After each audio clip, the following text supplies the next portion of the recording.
Lastly, the space wave propagation, in which these communication satellites come into play. Now, what is the difference between this wave and this wave? Because both were sent directly into space, but one kind of wave got reflected from the ionosphere. It is not just the ionosphere, I'll get into the details, but it has been reflected from some layers of our atmosphere, and it has been reflected back to the receiver, whereas this ray got straight into the space and got reflected from the communication satellite. The difference between these two waves is the change in frequency.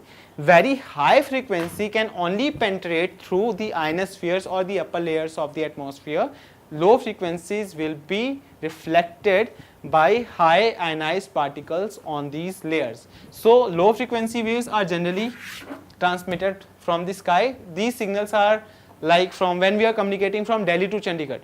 The distance is small, so whatever wave which is sent from Delhi or Chandigarh, it will be reflected in the sky, it will fall back to the receiver. But if high frequency is used, for example from Delhi to USA, so the waves will be crossing the ionosphere, it will be used or guided through communication satellite, and then it will be sent to that place. So this is how three types of propagation of waves are used when space is used as communication channel. That is all in principles of communication.